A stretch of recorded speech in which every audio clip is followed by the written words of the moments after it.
Live. And you just missed the Go Live song for some reason known only to my subconscious. I was singing to myself, "It's time to go live." And the song actually finished just before I went live. So that's not preserved. That's just gone. That's just gone. And I think in this modern age, when so many things get put on the internet, and the possibility of them being around in some form forever, some things still should be fleeting. Hello, Chris. Good evening. I think it's good morning to you, if I remember correctly. But, I often misremember or remember incorrectly. One of those things.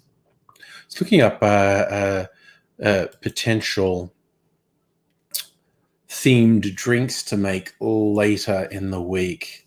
There's the anniversary of when the Russian Tsar Peter the Great instituted a beard tax, which is particularly ridiculous. Yeah.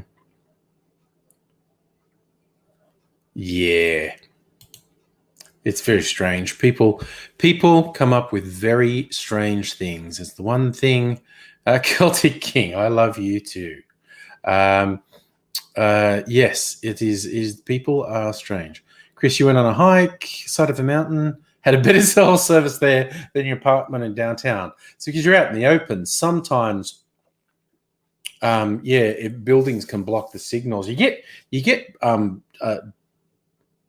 dead zones in any city. I found it very weird occasionally in the city of Melbourne, where for no apparent reason, when you're inside a particular building, it's a complete dead zone for phone reception. Super annoying. Celtic King, AIDzee is planning on joining us tonight. We did talk earlier today, but I have not heard from him since I sent the link for yon live stream. So AIDzee being in hospital and clearly under the weather because he's in hospital, anything could have happened between when I spoke to him earlier and now. So he could show up any moment. He could show up in an hour. We might not see him tonight. I was hopeful we were seeing him tonight. But we shall roll with the punches. Take it as it comes. Que sera, sera, as the saying goes. Because as my very unhelpful mother said when I was young, que sera, sera, whatever will be, will be. Technically speaking, not my mother, Doris Day's mother. And technically speaking, not actually Doris Day's mother, just according to the lyric of a song Doris Day is famous for singing. Nobody, hello, good evening. Good sir, how are you? Yes, I am actually trying to come up with cocktails for the rest of the week. One or two. I like to do 2 or 3 videos on my cocktail channel each week, and I posted one today that I recorded over a week ago on this very live stream on a Friday night.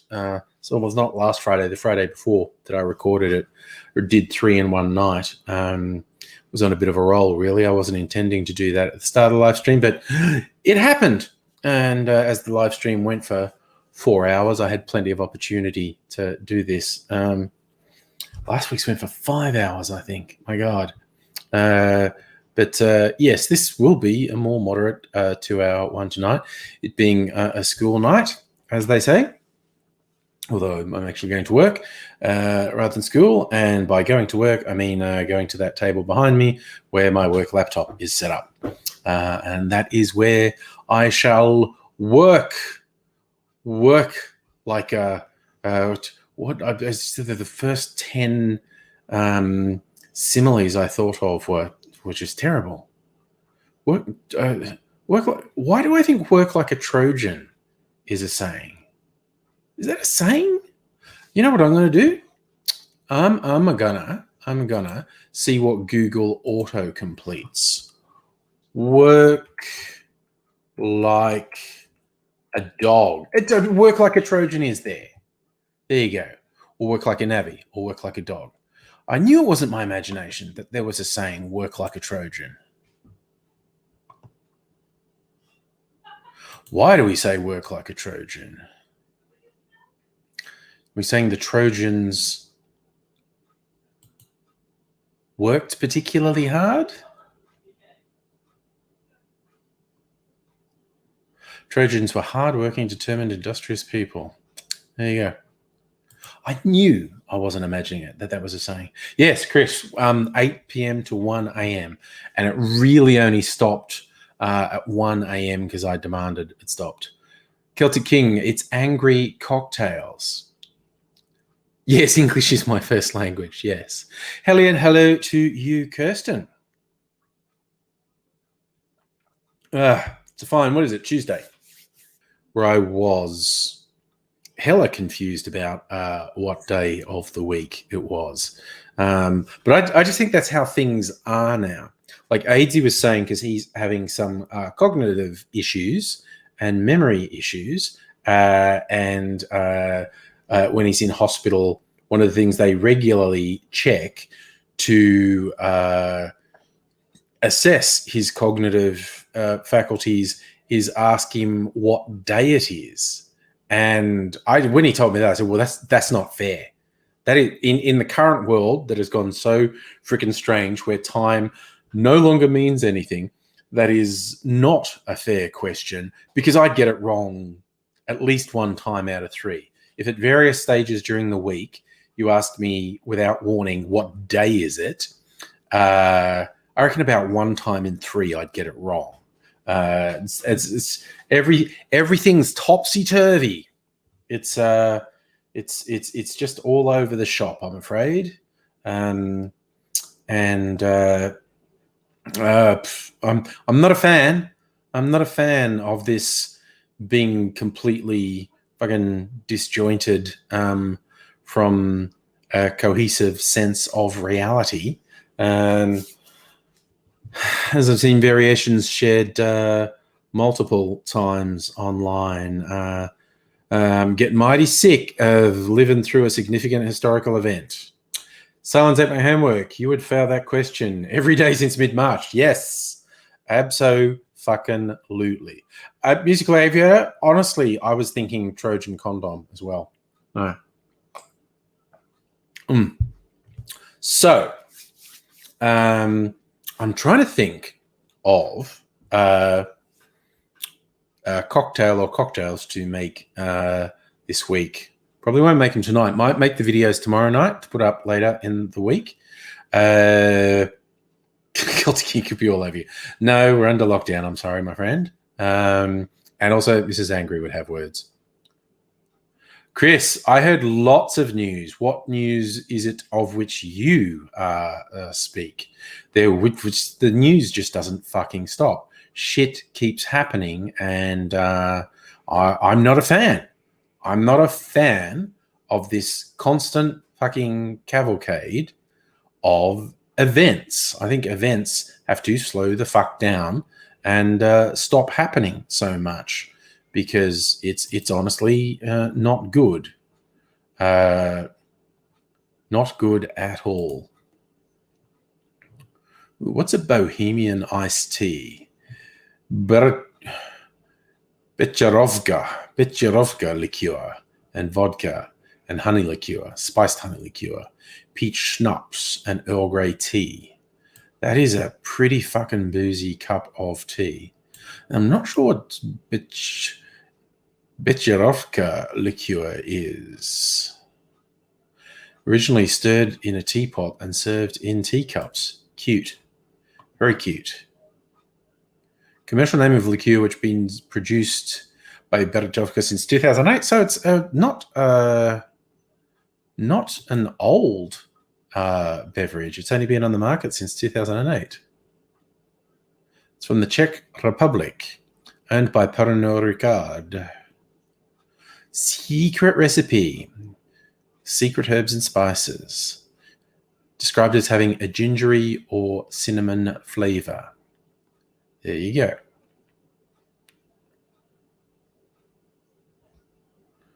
So it is inspired by an old school bitter digestive. Yeah. Learn something tonight, which I shall forget instantly. Black man shot in LA in press live streaming were arrested and beat by police.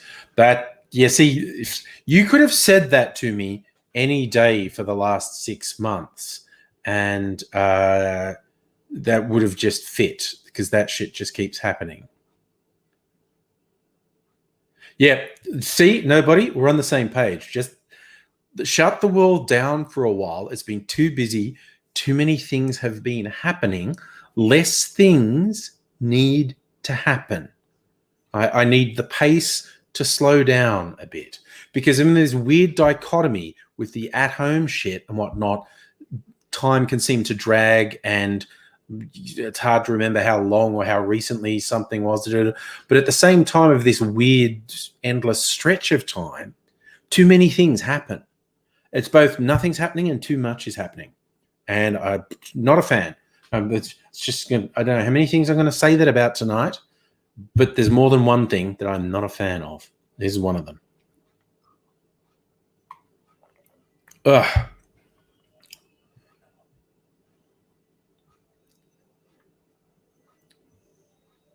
Chris, good news, 6.2 million figures. See, the strange thing is, okay, this virus is incredibly infectious.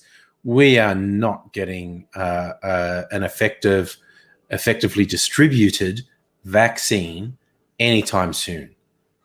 Like, I think the rational people say even saying a year is dreaming. So at a certain point, we have to strike the balance of, Jesus, every motherfucker is eventually going to get infected.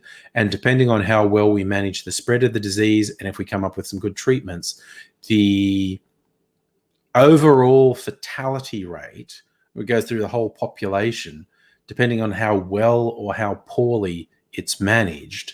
And I'm talking about over a year, 2 years, not next week, but over a year, 2 years, because this shit is not going away. So, for instance, I honestly think in a country like the US, an infection of at least 75% of the population, with a fatality rate of 3%, is being really optimistic. Because if you get a sudden surge in infections and serious complications, hospitals get overwhelmed, the death toll from COVID itself shoots up sharply, but then lots of people who have treatable illnesses or injuries don't get treatment and they die as well. But this is where I say, I think if everything goes as well as possible, a 3% fatality rate in the US is optimistic. Pessimistic one is 10%. So, I mean, honestly, that's at the absolute minimum over, say, a 2-year period, 5 million deaths from COVID in the US, and in a somewhat worst case scenario, 20 million or more. Yes, Chris, the lack of healthcare is going to kill people in the US. Stella, hello, good evening. Cheery bit of dialogue for you to come in on. It bugs the shit out of me that there are all these people who keep acting like we'll soon get it under control. No. We're not. Does the New York Times reckon the current death toll is about 500K? Because when you look at statistics on surplus deaths worldwide, and there is some variation between countries,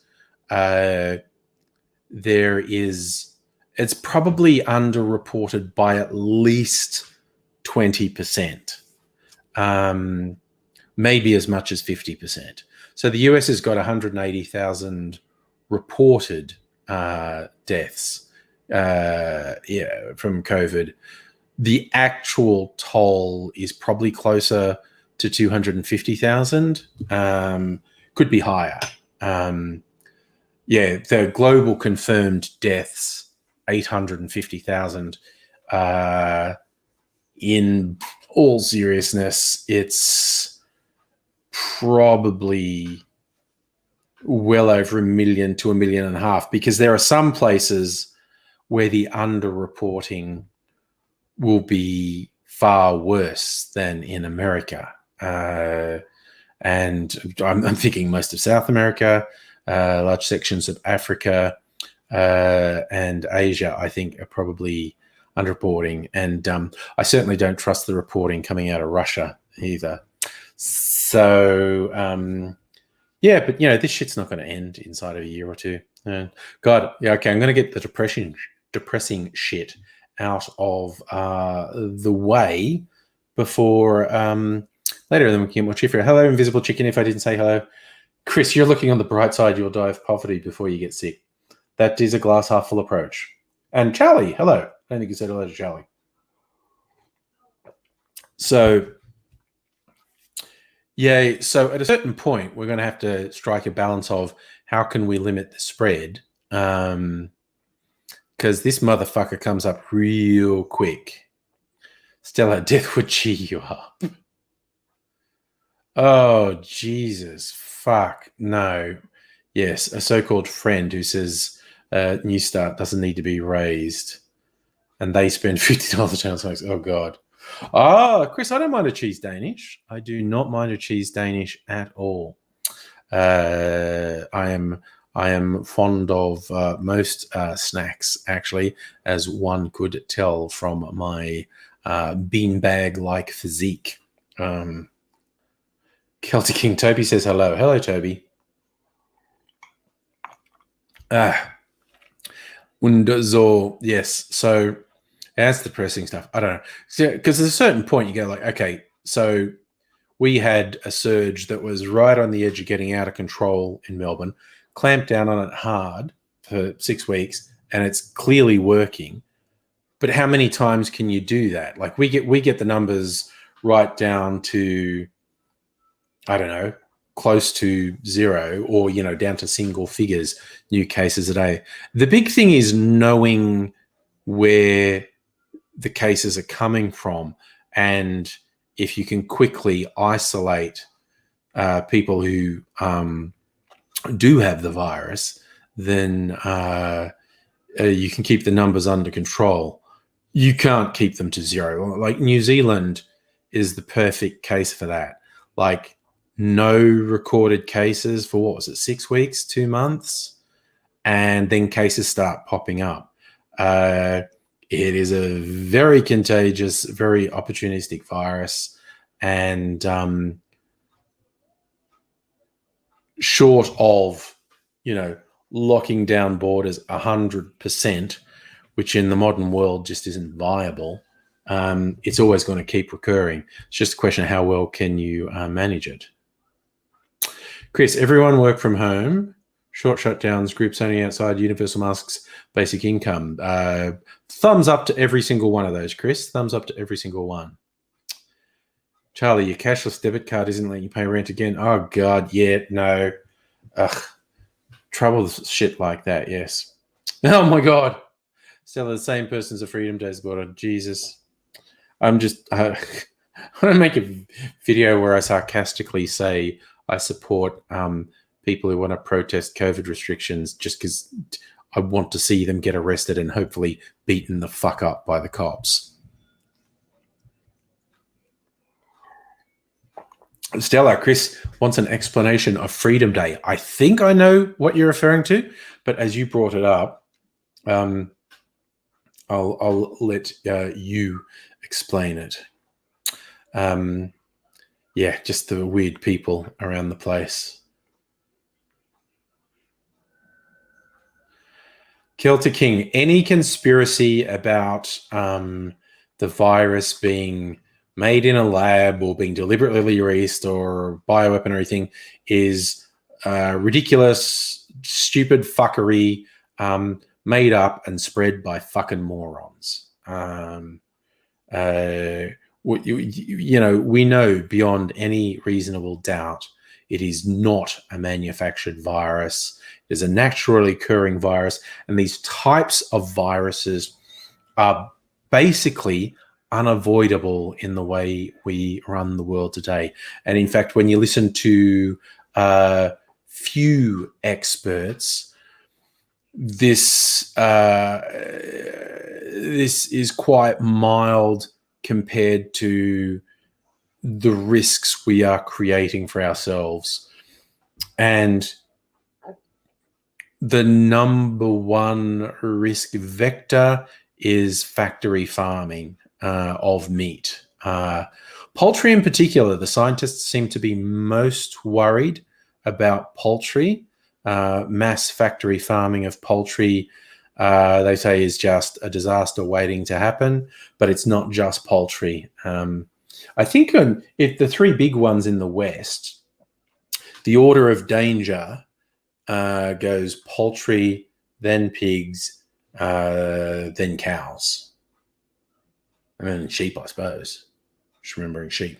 But those three are the three biggest consumed factory farm animals in the West. And the order of risk is, chickens, then pigs, then cows. Stella, it is what I thought. Freedom Day is a bunch of fucking sooks who don't want to wear a mask, and fuckwits like Sam Newman are just privileged and entitled cunts who want to go out and protest Melbourne lockdown. Sam Newman's this close to getting arrested. I so want that to happen, and I so want him to put up a fucking drama, and I want him to get fucked up by the cops. I've seen too many good people fucked up by the cops when they were protesting non-violently about an actual serious cause, and the cops just went the biff because that's what fucking cops do. So these cunts who are actually endangering people's lives, and all their bullshit about wanting to open up the economy, this disease left unchecked would completely crash the economy and kill a really significant percentage of the population. They're so divorced from reality. I fucking hate them.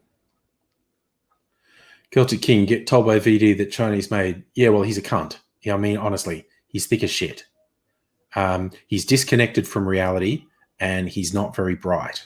There's a very bad combination of being conspiracy-minded and being stupid. And yes, you can enrage him by telling him that I'm telling everyone that he's really fucking stupid. He's not just conspiracy-prone. He's not just a stupid, bigoted fuckhead. He is just not bright. Oh, yeah. No, Salon's ate my homework.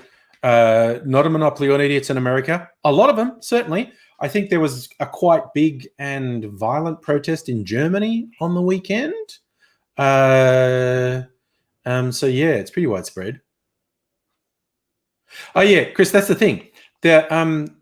This refusal to listen to medical authorities because of political ideology is ridiculous. They go, we can't let the economy crash. Like, dude, if this disease left unchecked will rip through the entire fucking population in short order. And you saw what happened in New York. You saw what happened in Italy.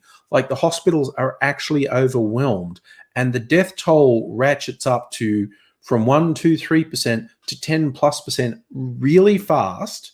And the hospitals are completely overwhelmed. And then once that's happened, once there are freezer trucks in the car parks full of bodies, you can't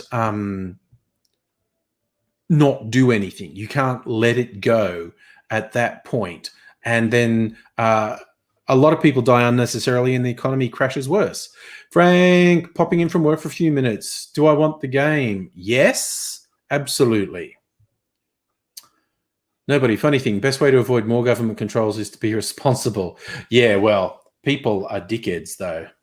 Yes, Celtic King, I know VD's religious. He used that as an excuse for his dumb fuckery. Lots of religious people aren't stupid fuckwits like he is.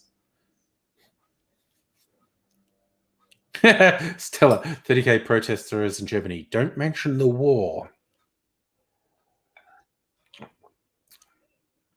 Oh, yes, Chris. See, this is the thing, because here in Australia, we had pretty strict controls at the start of our winter. So we did not even have the normal flu deaths this winter. It was actually the early signs of in the normal strains of influenza was we were going to have a bad flu season. More people were going to die than in an average year. And the cases were going up, up, up. And then in April, they went patam because we put in all these restrictions. And so a positive side effect of the restrictions we put in place for COVID is, well, like no one was getting colds even, but no one was getting the normal influenza and pneumonia. Whereas in America, because it's going fucking out of control as you head into your actual flu season, yeah, it's double barrel shit is going to hit America in the coming months. Celtic King, you bet VD's watching you. Oh, I hope he's pulling his own ball hairs out in frustration. Excellent, Frankie, sending the code for the game. Nice. Dude, I should talk. Do you, Frank, I'm not going to be here long. Do you still like to play with animation? Because I might have one or two ideas, but I'm keen to know if you still like playing with animation. Just because I know how time-consuming it is, so I don't want to make any presumptions. Miss Gavetta, Mary was a cook that worked several homes establishment. Could figure out why the government put her in quarantine and she didn't have symptoms. All right, typhoid Mary. Yeah, carriers. What I love is that none of these neoliberal governments around the world are going to take the right list of it. Excellent, Frankie, you're on board for it. AIDzee and I very likely developing some simple scripts, so I will talk to you, my friend. Metal Maniac Matt, yes, we're talking about ball hairs. There's a particular person I think I might be driving to frustration by telling him what a fuckwit he is, and he tends to get really angry when I do that. So I just picture him, how he acts in his anger and frustration. I imagine him pulling out his own ball hairs. Ooh, yes. Estella probably hate wanking as well. VD is a guy who called himself Video Dude, and he was a bit of a Fruit Loop, but I let him go for a while because, hey, you know, we're all a bit Fruit Loop. But then he started getting really stupidly homophobic and hateful, and I said, shut the fuck up or get the fuck out. And he was one of these people who do these weird things. You can't tell me what to do. And I went, I absolutely can, because it's my live stream, and you are fucking gone if you don't shut the fuck up. And he didn't shut the fuck up. So I banned him, and apparently he regarded that as some criminal slight. Celtic King knows him. The guy's so unbalanced. And he smokes too much weed. And like I said, he has actual mental health issues, the type of mental health issues that mean you really shouldn't smoke weed because that exacerbates them. Hope you had a good lunch, Frankie. Catch you later, man. Yeah, he has the sort of mental health issues that are exacerbated by weed. And apparently he ended up in prison because while high, he got in a fight with some cops, and like verbal, and then they decided they thought he was high and went to frisk him, and he took exception to that and punched a cop. So I'm assuming the cops punched him multiple times, and he ended up in prison for drug possession and assaulting a cop. Not for a long time, but he'd go prison. I mean, and then, but before he went to prison, he wrote me these really quite crazed and unhinged letters. Yeah, see, nobody, there are a range of mental health issues for which weed is really, really bad. Like there's some suggestion that it actually causes some issues up to and including schizophrenia. I think it might be more likely that some people who have particular mental health issues seek weed out in the hope that it will, help them blank stuff out, but it actually exacerbates conditions they might have had under control. So it seems like the weed caused them. Yes, there was a guest star. There's because I do it from the kitchen. There's always people coming in. Yeah, exactly. Nobody full on psychosis can be induced by weed. Yeah, I used to keep crazy letters here, and I don't know if they still are. Just here. Ooh, what's this? What's this? Oh, maybe it's time to revisit. What's this?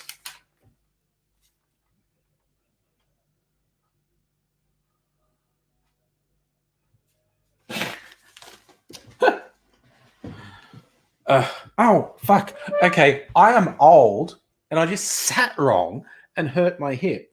That's not good. I've got to sit. If I sit properly, it won't hurt my hip.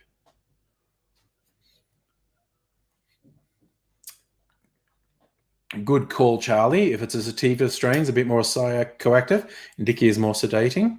Cylons ate my homework. I will say happy times to AIDzee if he shows up. Chris, you had crazy letters from an ex. Went to court for trying to kill you. Okay, I'll see. I think these are...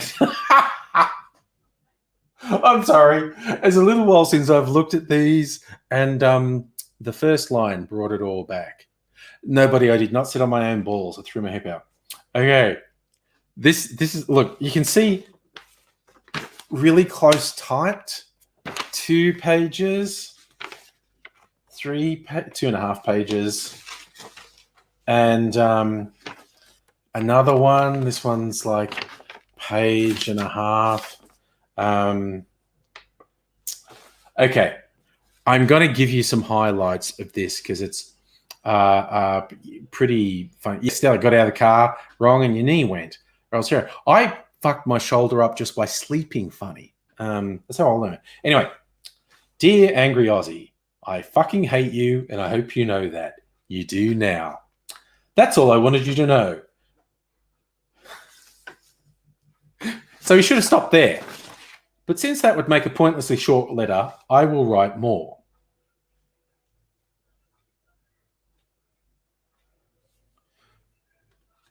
Oh, wait, no, this is from someone else.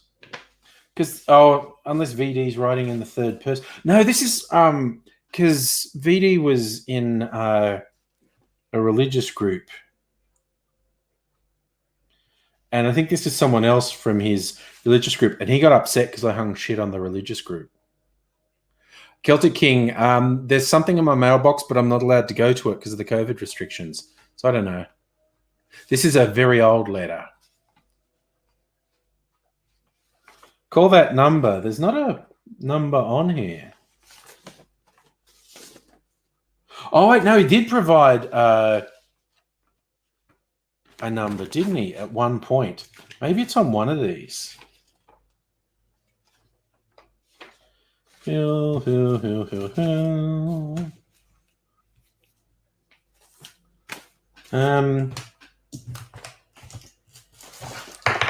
have even kept some other ones on file. What's this? God, I hope that wasn't important. Something that was under a pile of stuff that I didn't open.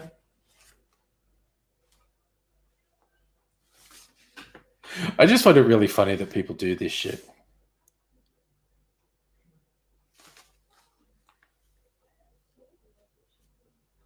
Oh, that's right. This person got upset that I said stuff about Mormons. Like they were the Ralph Wiggum of Christianity. And it's just like, well, you know. Oh, your Danish was perfect. That's good news, Chris. Very good news.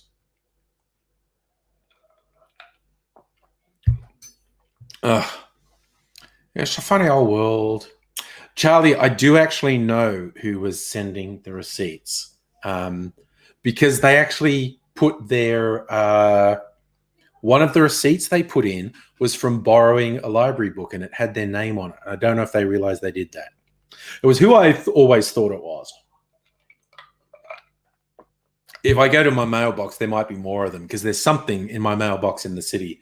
But I can't go into the city for another 2 weeks at least. Yeah. Hey, Locust Trooper, how's it going, buddy? Yes, Chris. Well, Mormonism itself is weird. I love there was a reference. Someone said like trying to explain the different religions, and it's like Judaism is the original book that started everything, and Christianity is a sequel written by a different person that reinterprets a significant amount of stuff from the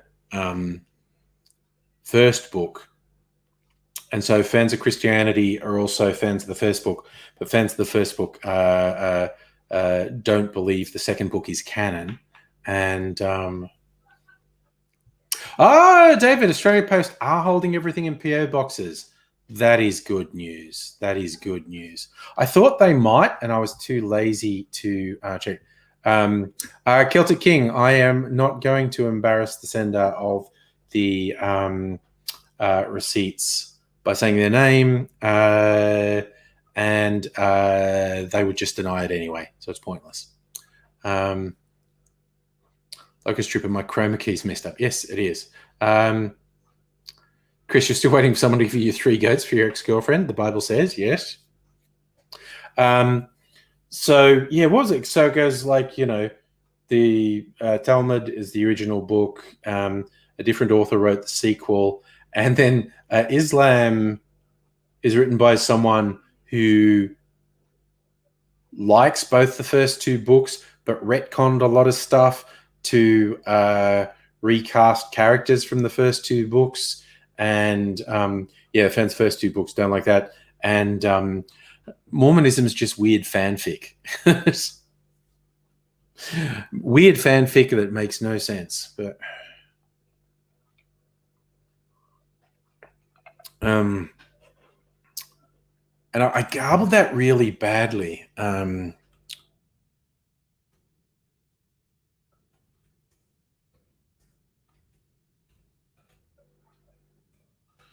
See if I can find it. How good's my Google Who?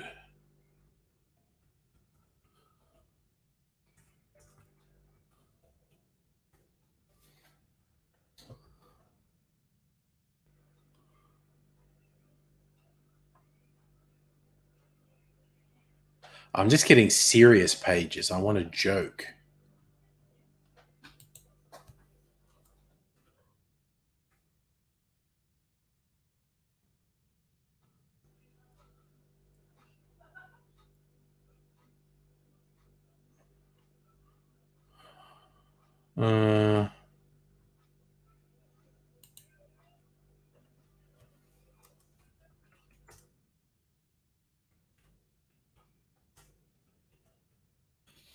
Put a couple other search terms in there.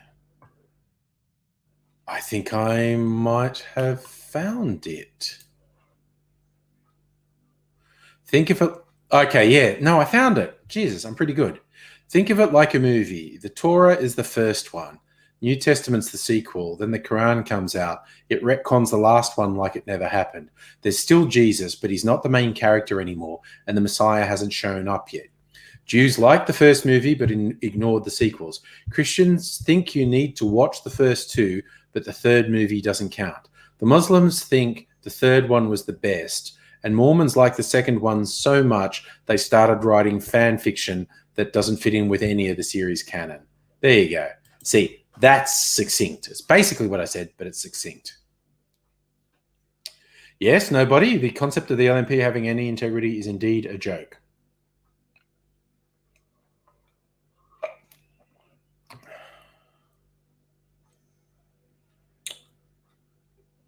Islam's the rise of Skywalker. Yes. Yeah, Chris, worshipping trees wouldn't be a bad idea, honestly.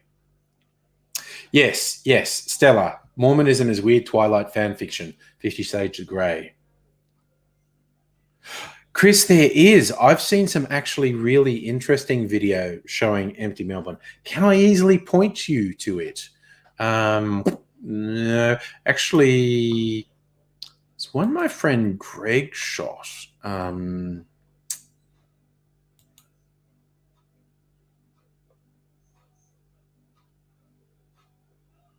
Okay.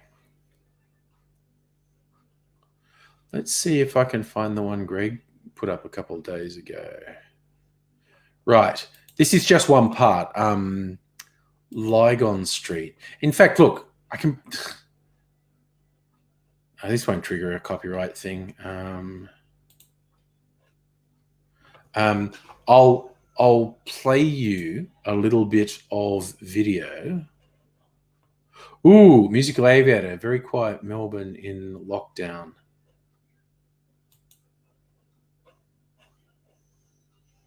Okay, I'm going to search that. Very quiet Melbourne lockdown 2020. Here it is. Okay.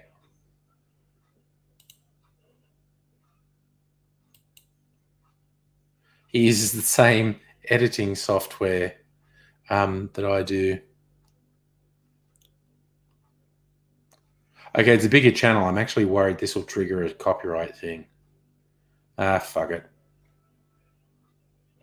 Okay, I'm going to show you a bit of video of really quite thing. And nobody, yes, while we're talking about relative religions, the Hillsong people, they are not Christians. The Bible makes it quite clear if you preach the ideology Hillsong preach, you will go to hell. Simple as that. Okay. All right. Is there music in the audio musical area? Okay.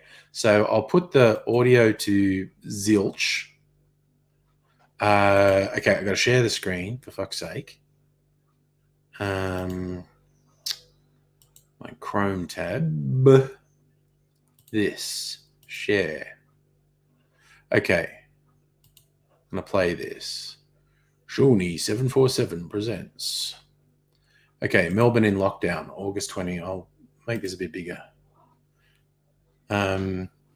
Right, so that's one of the main streets. I think that's Collins Street.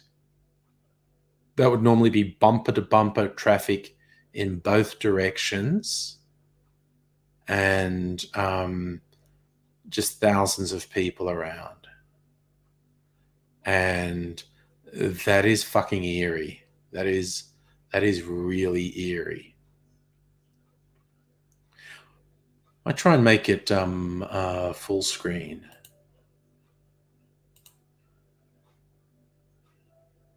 Okay, bit bigger. So there's a tram going down the street. Oh, there's Burke Street Mall again. See, there's a few people there, but that is literally usually full. And that's very pretty, but you wouldn't normally see people up there. But he's just making the video pretty, which is nice. Which is nice. Burke Street Mall, there would normally be hundreds, thousands of people there. And you can see it's actually a nice day. It's a blue sky day. There would normally be so many people there. Just an enormous number of people would normally be there. The Royal Arcade, a reasonably busy arcade in normal times. And a very artistic, slow tilt shot. Yeah, completely empty because all the shops are shut. They would, all of those shops would be shut. So, of course, there's no one there. Dude's really into his artistic shots. So there's Maya, one of the big department stores, shut. Hey, a tram with a couple of people on it. Again, during the day, that tram would normally be completely full of people. So now we're in Block Place. It's one of the places where there's like normally cafes with tables there.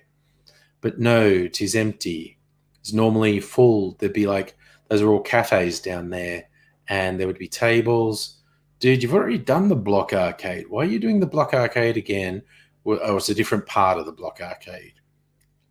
But with that ridiculously slow tilt shot you're doing. I'm not sure why you showed the roof, because or maybe it was just a big reveal. Yes, there's a Dr. Seuss store there.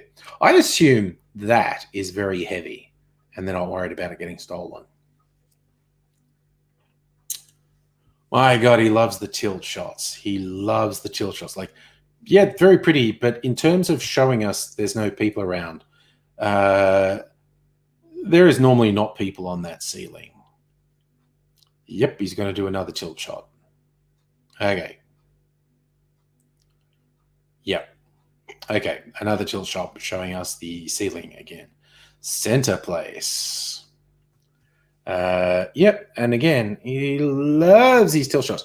Again, those are all cafes there. That would normally be completely congested with people. Oh, no, is it a shopping mall? Oh, I know this one. That IKEA. Again, would normally be just absolutely chockers with traffic there. Skipping Girl Vinegar, nice icon of Melbourne. You know what? I suspect he may have broken the rules to make this video. I'm just throwing it out there. But that Skipping Girl Vinegar neon is a real icon. Love it. But again, yeah, there'd normally be chockers traffic here, even though it's at night. Yes, the curfew's in place. Stay home, 8 p.m. to 5 a.m. Because it's winter, this is probably only about 6 or maybe 7 p.m. The convention center, but okay, now it's at night. There normally would not be people at the convention center at night. If you'd shot this during the day, normally there would be people. I mean, there'd be some people there, but now Casino and South Bank, this would normally be heaving with people even at night. See a lone car going across that bridge there. Would normally be fairly constant traffic going across there. Yeah. Oh my God, that empty main drag going back up to the city. Again, it's nighttime. You see, it's the Crown Casino. There would normally be so many people at the Crown Casino, but not so much. Not so much. Yeah, this promenade on South Bank would have people everywhere on a normal night. Not so much this time. Again, he loves the tilt shots. You would not see people on the side of that building, so I'm not sure why he's showing it to us. What else is there? Okay, we're back to jumping. I feel like it's getting lighter again. Is he still wandering around at night? I'm jumping video in case you can't tell. Yeah, that's Town Hall. Yeah, this is Swanston Street. Even at night, there'd normally be a lot of people on Swanston Street. It's just empty. Yep, there's the Telstra thing on the corner of Burke Street Mall and Swanston Street. Jumping again. Yep, now there's just artsy shots of an empty nighttime Burke Street Mall. And that's probably enough of that. Okay. Hopefully I'm not going to get a copyright strike for that video. But anyway. So yeah, that's how quiet it's been for weeks. Yep.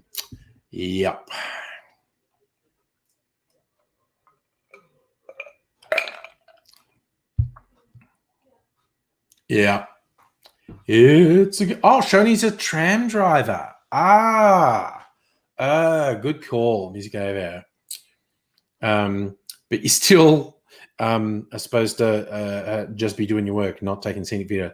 But full credit to Shoney for that. That is a good historical document, basically. Yeah, the important Celtic King. Have I been trolled by Bering? Not for an extremely long time. I think he's kind of sad that I always ignored him, but I'm not saying his fixation with me was sexual, but he wanted it. He wanted it. And he's very disappointed. He was very disappointed that I didn't give it to him.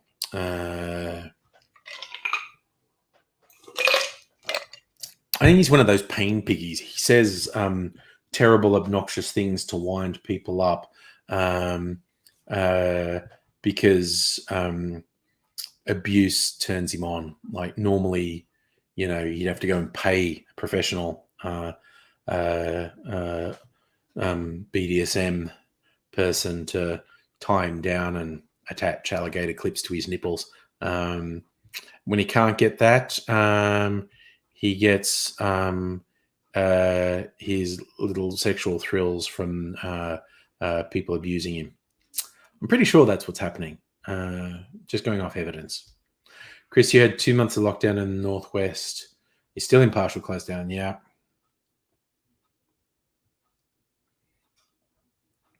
Yeah, Locust Trooper, it is a bad thing. There's a lot of businesses will be closed down forever. And some that have been around for a long time, some that are real like landmarks.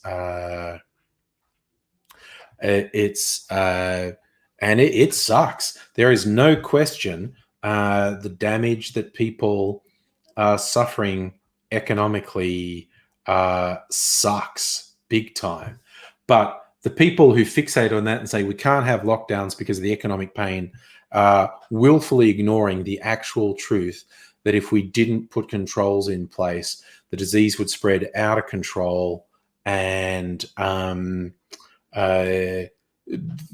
society and economy would collapse. Oh no, Charlie, Ludo just puked. Oh no. Yeah, Chris. It's not just where you are, man. The economic impact of this is probably going to last 5-10 years. It's going to be fucking brutal. Strictly Sega, hello and good evening to you. So we've hit the 1 hour mark with no AIDzee, and he was very keen to come on because I took 2 nights off, a bit of me time, actually, a bit of just hanging with Mrs. Angry and watching things on the TV, including we finally got Disney Plus and had the little Chadwick Boseman Memorial rewatching Black Panther. And it did make me sad, just watching it and going dude, this was such, okay, it's a comic book movie. It's not that consequential, but it achieved so much. It's definitely one of the best Marvel movies. And just the thought that, he doesn't get to come back. We don't get him again. It's oh, God damn. So yeah, it was actually a little bit, I liked watching it. It's a little bit sad though. And I finally started watching The Mandalorian. And 3 episodes in, we're both fans of The Mandalorian. It's a good show. I know everyone said it was, and it just took me months to get Disneyland. Yes, Chris. 21 Bridges. I do want to see that. Yes. I don't think it's on any of the streaming services yet. But I've got my eye out for it. Chris, Together Forever? Well, longer than my YouTube channel. Put it that way. So we're 15, 16 years. So yeah. Logan Struber, yes, I will watch the new Batman movie when it comes out. I'm always interested to see what they do with those movies, even if they suck. Nobody wanted to talk to stream chat with AIDzee. Oh, yeah, absolutely, man. Absolutely. No, nothing. Justin, hello. Hello. Strictly Sega, going to watch Down by Law. Classic. Oh, my gosh. I think I saw that when it first came out. and I don't think I've seen it since. That's the one with it's got like Tom Waits and Roberto Benigni in it. Is it? They're escaped criminals. Chris, there will eventually be another Spider-Man. I mean, there's young lad Tom Holland's doing well as Spider-Man. I reckon he'll do a couple more movies. Greg, hello, good. I was going to show your video of Lygon Street. People were just asking about How Quiet's Melbourne, and I showed a video, and I was going to show you one of Lygon Street too. Clapping Chlamydia, 6 a.m. in Chicago. Good morning to you. Hope you're keeping well in Chicago. You're just starting to turn into winter there. Strictly say you did the Class Action Park doco. Okay, cool. Chris, you missed Tobey Maguire as see. I don't know. There's something about the Tobey Maguire ones that I'm just not that into. I think, controversial opinion time. I think Andrew Garfield was an underrated Spider-Man. There, I said it. No going back now. What sort of movies do I like? I like all sorts. I'm a bit of a sci-fi nerd. But I like dramas and whatnot. Like even a recent date night with Mrs. Angry, we watched a recent sort of coming-of-age teen comedy centering on two girls. It's called Booksmart. It was really funny. Like for a teen finishing high school, go to a wild party movie, it was pretty original, and it was quite funny. Clapping. Summer's Chem went, yeah, dude. And now ahead of you is the winter of your discontent. Justin is fucked when Canberra CBD is busier than Melbourne's. Yeah, well. Chris, you reckon it's not that controversial?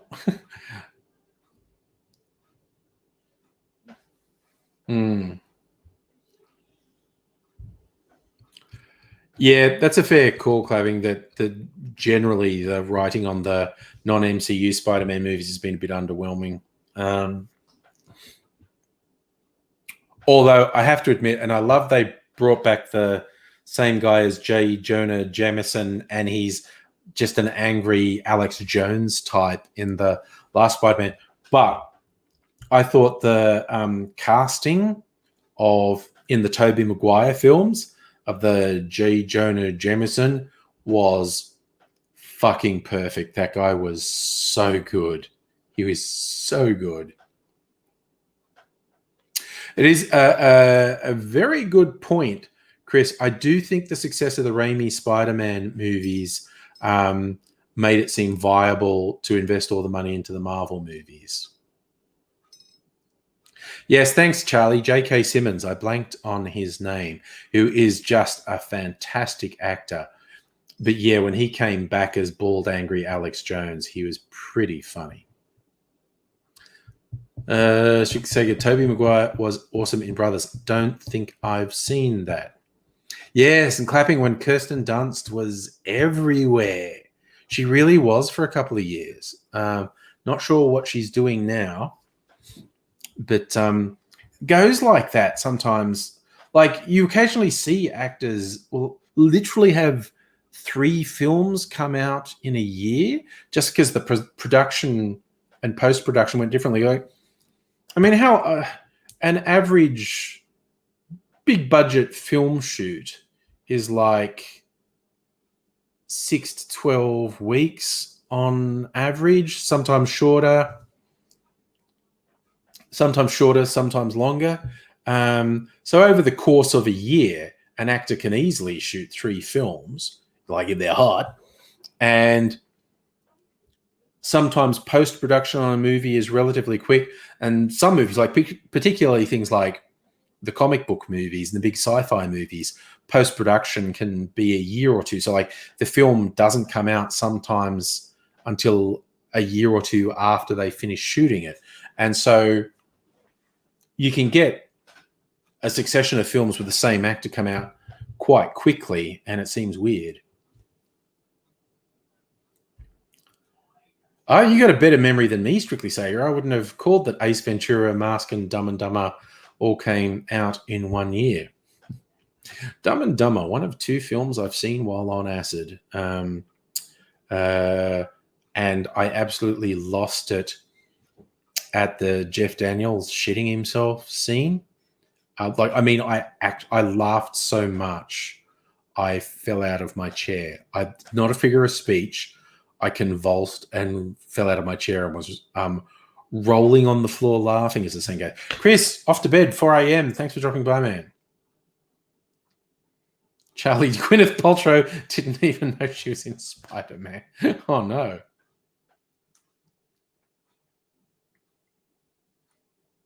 Strictly say yours was Love Guru and Grown Ups.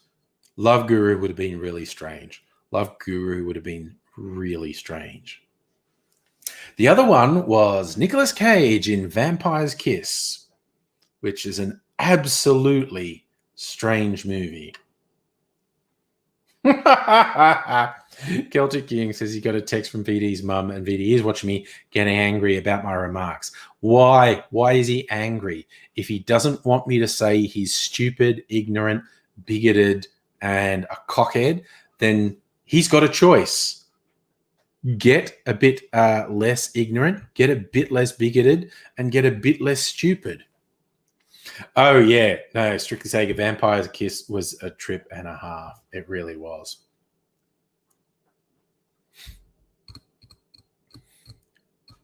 Yes, we can all share in the joy that VD is impotently getting angry for me calling him a fuckwit. But that's the way it goes. That is just the way it goes. I'm trying to think if there, do I have any other letters here? Don't know what I did with them. I may or may not have kept them. It's a mystery. Well,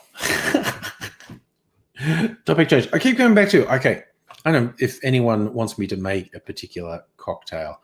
I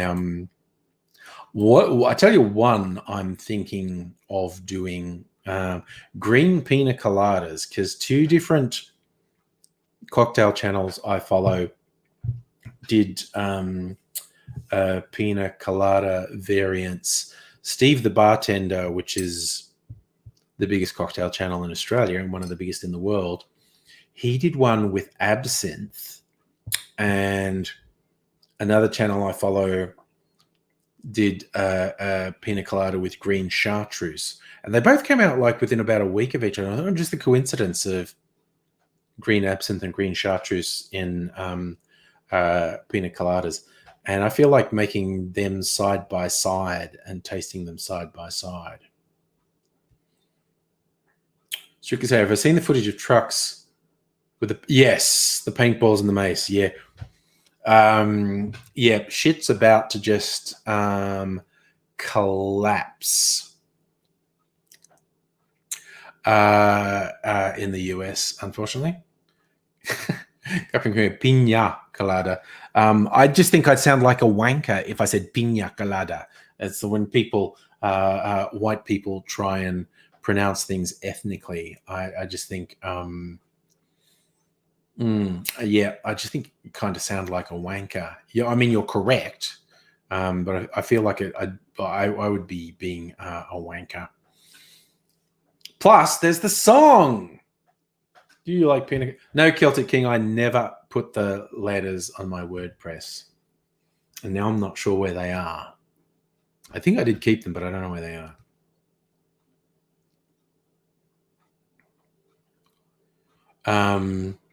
Justin, stuck working from home till March, not because of COVID, but because the leaf ran out on the office building. And you're, wow, that's a twist. Lease ran out on your office building. New office won't be ready until next year. That's a weird twist. Clapping, you're from Mexico.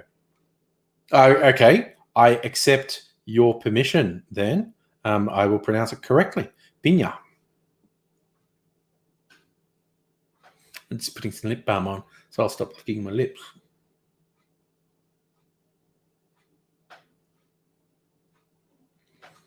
Okay. Here we go. Yeah. I've also been making lots of clear ice. I'm sure I mentioned this on another live stream. Using insulated coffee cups. And because then you get directional freezing. If you're talking about clear ice, the only way to really get clear ice is with directional freezing. And because this is insulated, it won't freeze from the sides. It freezes very slowly, like it takes a day or two, freezes very slowly from the top down. And as the ice freezes, it pushes all the impurities to the bottom.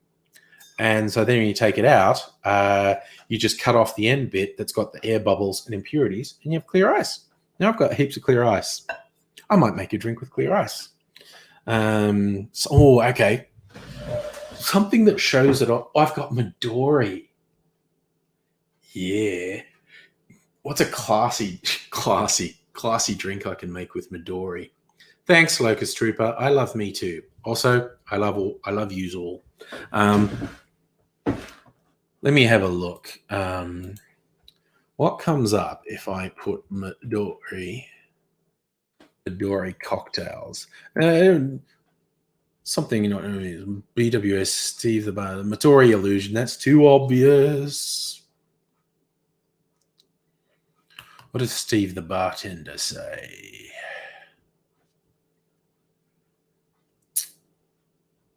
It's got all these trashy sites going. So Steve the bartender says he's got a video with 5. A Midori sour, which is Midori, lime juice, and egg white. See, that actually sounds pretty good. A Midori illusion is Midori, vodka, triple sec, lemon juice, and pineapple juice. Nice tropical drink. A splice, Midori Malibu, and pineapple juice and cream. Probably should subscribe to Steve's mailing. The Japanese slipper, Midori triple sec and lemon juice. That's a fairly simple one. What does Diffords say about Midori? Cocktail builder. Okay. I'm just going to search Midori and see what comes up. Midori. Oh, ding! Bet that's AIDzee. It is. Okay, he actually says he's going to try and join us. Oh, that's all right. Here we go. 52 cocktails with green melon liqueur. This is getting into it. Midori sounds like fine. Midori Nemo. That's not a bad idea, like Stripper. Okay, so names: apple and melon, the AWOL, the envy, green with envy. Ooh, a green Negroni. What's in a green Negroni? Gin and Blanco bitter liqueur, Blanco vermouth, and green chartreuse, and green melon. Holy cow. That's a drink and a half.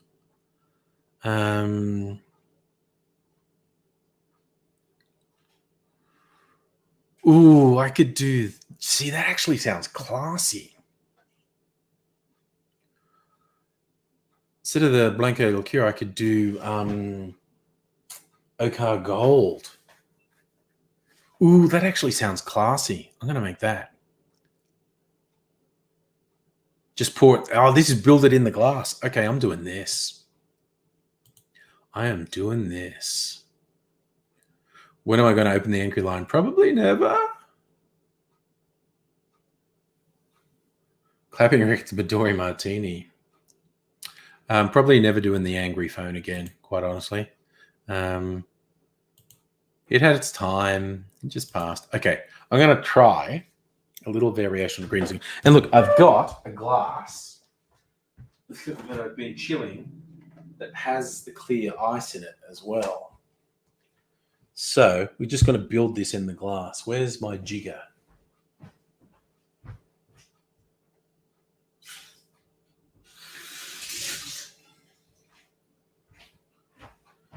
Right. Opening the bottle of Midori. I just got this from Dan's. I did all my fuck it purchases last week because it was on special. But there are things that come up that you want to be green and you don't want it to be mint. So, Midori. Gin. I think I'll use my lime gin. Yes. Oh, I'll do my lime gin. AIDzee's not there, is he? No. Brogan's Way overproof. No, it's a school night. That's gin. Where's the green chartreuse? Green chartreuse. Blanco vermouth. From the refrigerator.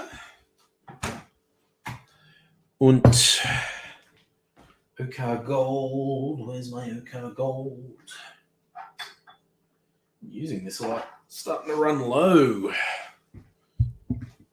Okay. This is a build-in glass jobby. Right, gin. Finger lime gin. L3. Helmet to cocktail inside. Yes. Missed World Health Day. Psychiatry Health Day. I don't know, man. Health doesn't sound that important. That's all I'm going to say. Like true, I do love my drinks. Okay, so 22.5 mils of dry gin. So that's 3/4. Okay, 3/4. Got to make a difficult measurement, why don't you? My jigger measures in halves. Okay, so gin. And vermouth.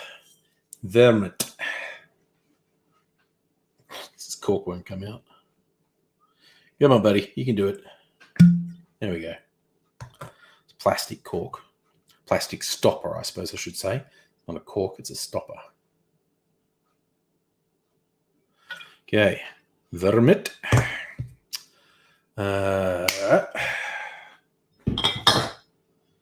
Now, same again, please, with our Ochre Gold.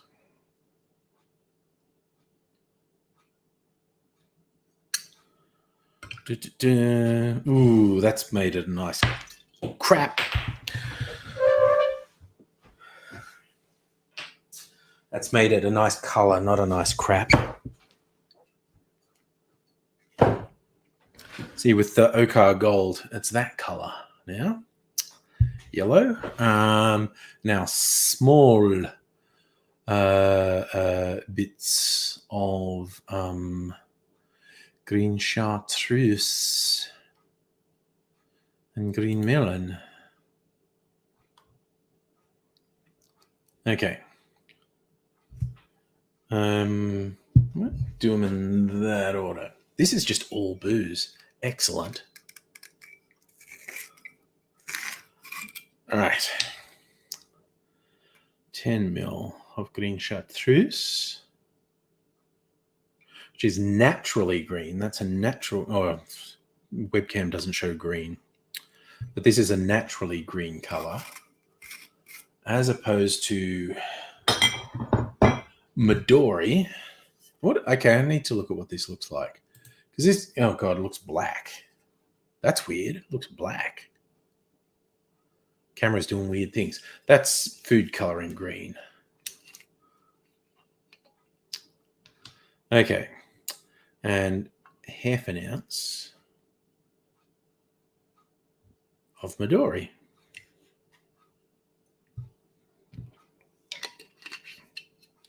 All right. So this is a green Negroni. There we go. Tara hasn't been in for ages. Wow, well, that's blast from the past, Charlie. Yeah, I'm not sure what happened to Tara. I was Celtic King brought that up. Okay, yeah. Yeah, I hope she's okay too. You know, things change. So, oh my God, I'm looking on screen. That looks like yellow or orange. It's super green.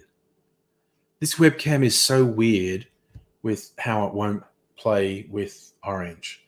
You can see, like the ice is really clear in there.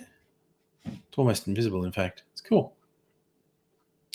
Right, but now for the taste test. I can't even really stir it because that ice is frozen in place. So I can just gently swirl it to get some mixology happening. Right. Cheers.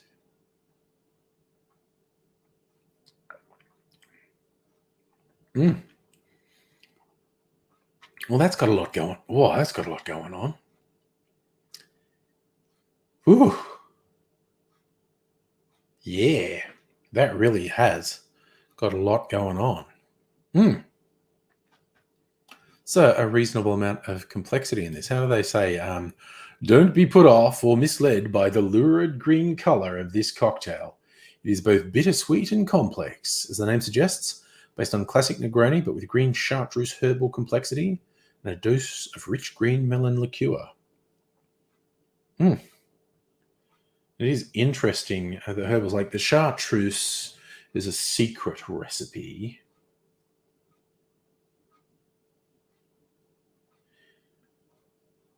Completely natural ingredients, up to its very color, is advised to be tasted on the rocks. Chartreuse is one of those things that's made by one distillery. You can't have different brands or different makes of chartreuse. It's a protected name. It's just made by the one place, and it traces its lineage, like the recipe for it goes back to 1605, and some monk had a recipe for, a healthy tonic. And I think it's been sold like commercially since the 1800s. Yeah. Charlie, haven't seen Jahama lately. Yeah. See, Jahama. As it happens, people's like live streams. I don't know. Yeah, things change. People go away. I mean, I occasionally get people coming into the live streams who like haven't checked one out literally for years, and like, oh wow, I've been here for years. How's it going? And that's always good. I can't really control what people do. So this is interesting because like a classic Negroni, which is made with scrubbed it from my head because I hate it so much. Campari, bitter red Italian liqueur, and it's really, really bitter. Yeah, too bitter. I don't like it. And it's one of the most popular drinks around at the moment. Yeah. Now try the Negroni from this place. You'll like it. No, I won't. Because if they're making a proper Negroni, it will be so bitter I don't like it.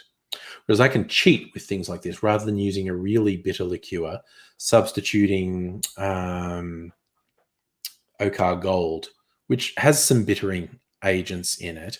There's a lot of herbs in it, but is really pale compared to the famous red Italian bitter aperitifs. L3, a cod-free week again? I'm not sure what you mean. Celtic King, see, yeah, definitely on the stream, I think it looks like urine. In real life, it's actually green. But yeah. Yes, like true. But there is a new generation of people. Yeah, it changes. Nothing is permanent but change. So, this is really herbal. And there's a bit of sweetness from the Midori. But this has got two fairly pronounced herbal elements. The chartreuse and the Okar Gold. Okar Gold's kind of like yellow chartreuse. Chartreuse make two drinks, the green chartreuse and the yellow chartreuse. And yellow chartreuse is milder than green chartreuse and less alcohol as well. This one, the green chartreuse, 55% alcohol. Woo. So this is end up being quite a herbal tonic. And the gin, which again I think is kind of vanished in here, but it's flavored with finger limes. Very citrusy gin. A little bit of that. Oh no, I can actually taste the gin. Yeah. Mysterious hooded figure is returning to the kitchen.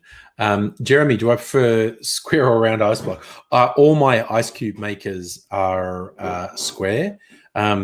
This does have a round or cylindrical ice cube in it. Was actually made in this. We were having this conversation earlier about me making clear ice because you use an insulated cup, so we get directional freeze. I just said all my ice is square, and it's not. I have some sphere ice makers as well. Mokong, hello. Yes, it is. Hello, spring. You are moving into your autumn. Your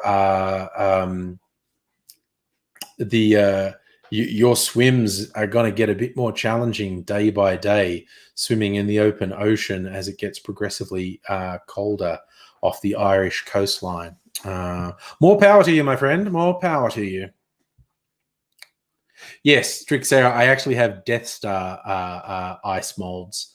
They're pretty cool. That's probably too subtle to see on webcam, but in real life, the Death Star ice molds are quite cute.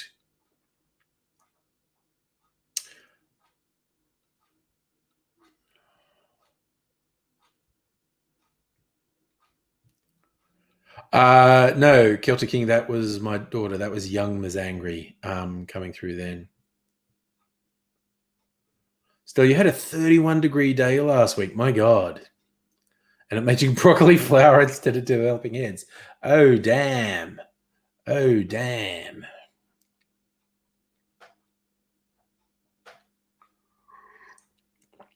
I've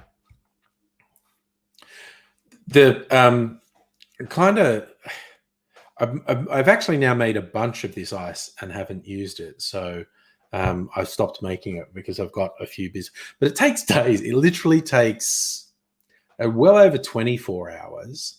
Maybe not as long as 48 hours, but for this to freeze through things. And then it takes, because this is not flexible at all, so I can't squeeze the ice out. So I have to wait for it to melt a little bit. And that takes a couple of hours of just like sitting on the kitchen bench and then finally get it. And it's ugh.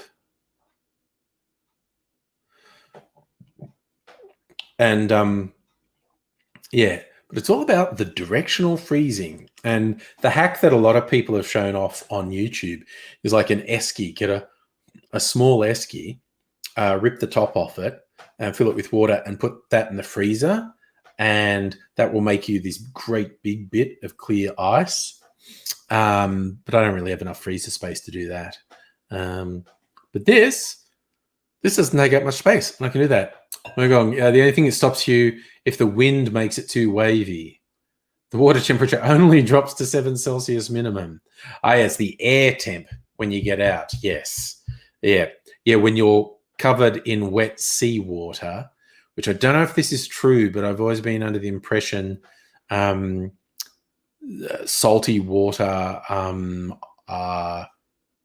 gets colder than non-salty water. And it's getting out of the ocean in 0 degrees or close to, that's a thing.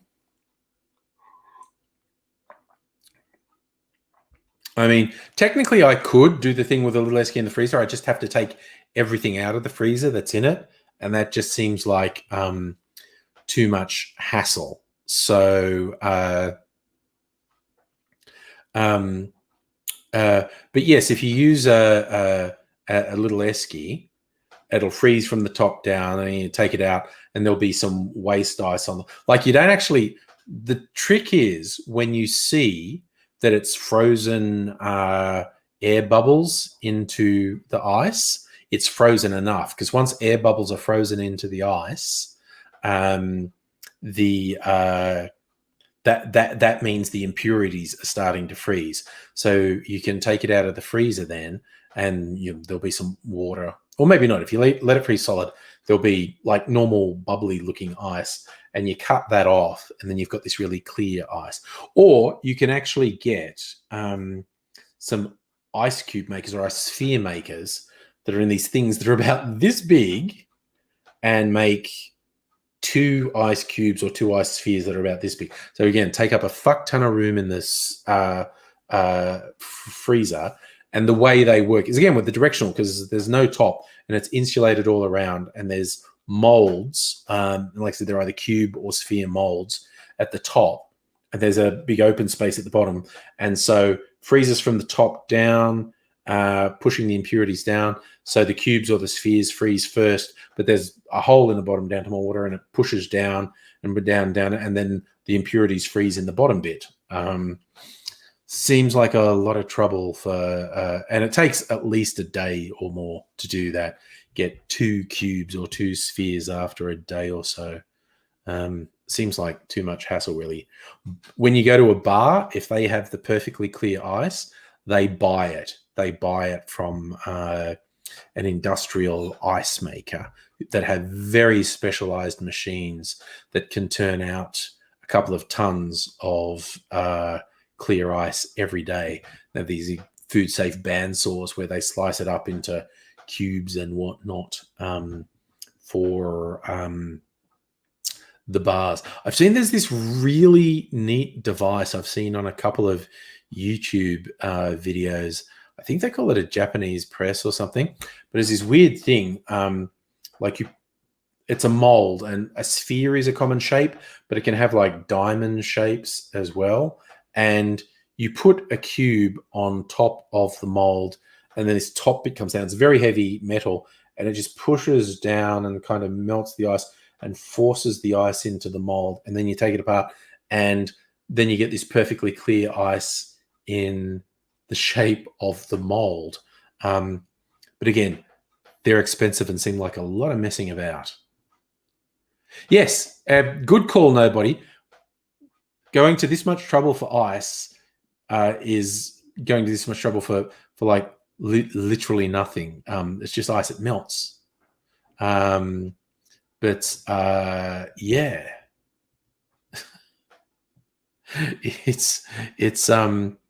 So I can very rarely be bothered to do it, but I was doing this experiment, like really simple and not really much fuss at all. I've got to try and find, when I can go to more diverse shops, insulated like coffee mugs that are plastic, that I can sort of squeeze and flex a bit to get the ice to go, because this is metal and it's really solid and hard, and it doesn't flex, or it flexes the tiniest amount, but it takes forever for the ice to come out of here. So when lockdown is over and I'm allowed to go more than 5 kilometers from home, and there are some more shops open, I go to either department store or a homeware store, and try and find a plastic insulated coffee mugs and use them, because it might be a bit easier.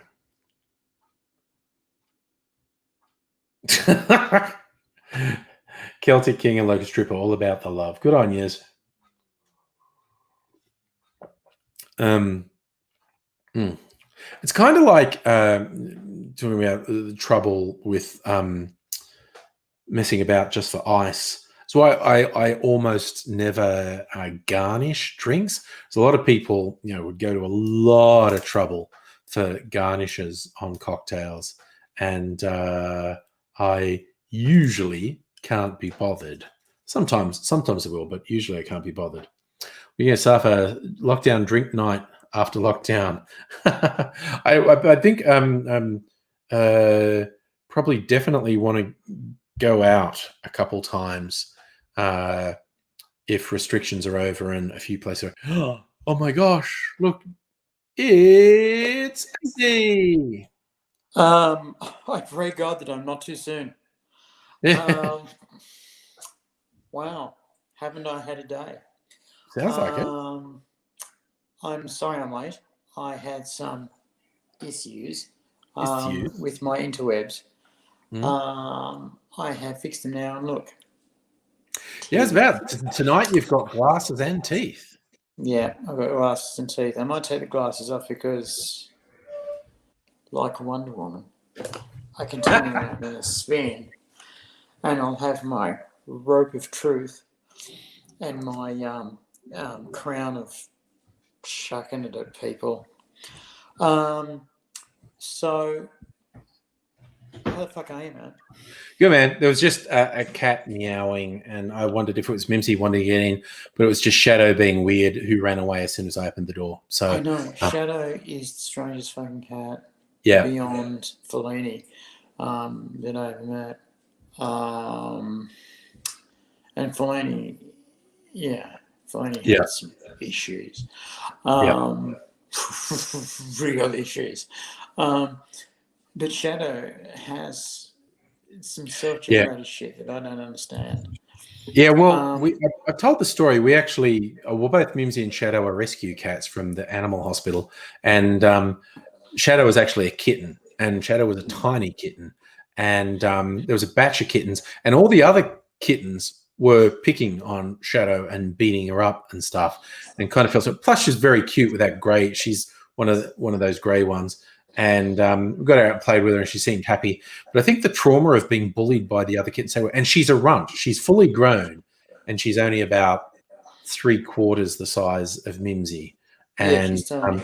Yeah, she's a runt, and she, even after 10 years, because I think we've had her for about 10 years, she acts like we're going to randomly decide to murder her one day. She's like, she settled down and we moved. Suddenly she goes, no, this is it. After all this time, they're going to murder me. Today's the day they murder me. Yeah.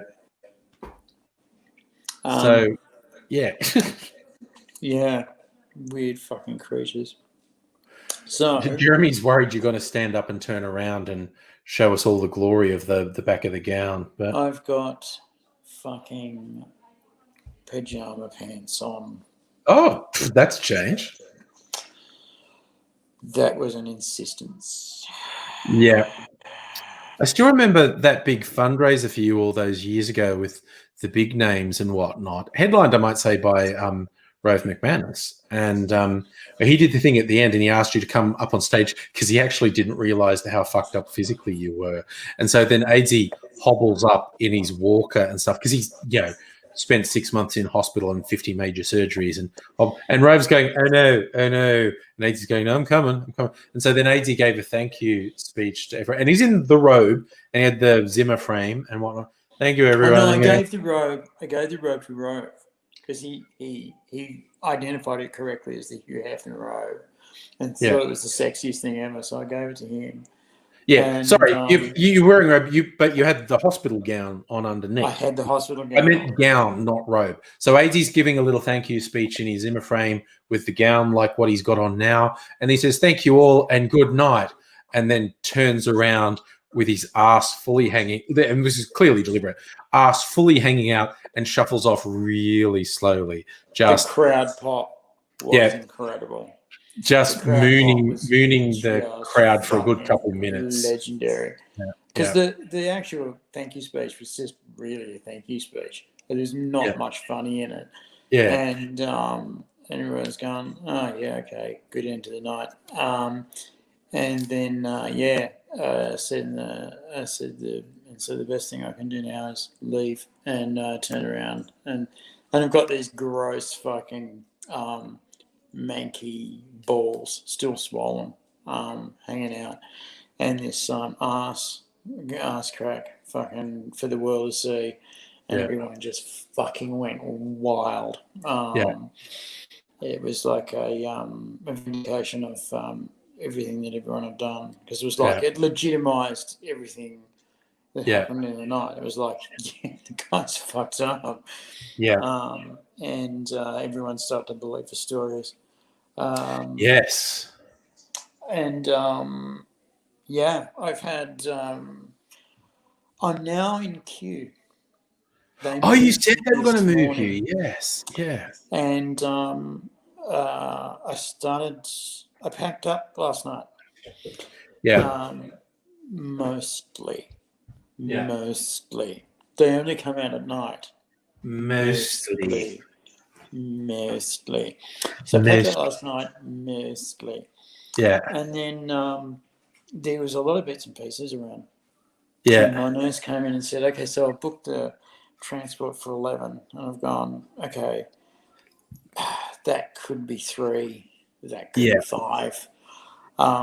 So I feel pretty comfortable about ringing my new personal carer that's going Yeah. ahead. Yeah. And I feel pretty comfortable about, moseying around and getting the fucking gear in the boxes. Bags.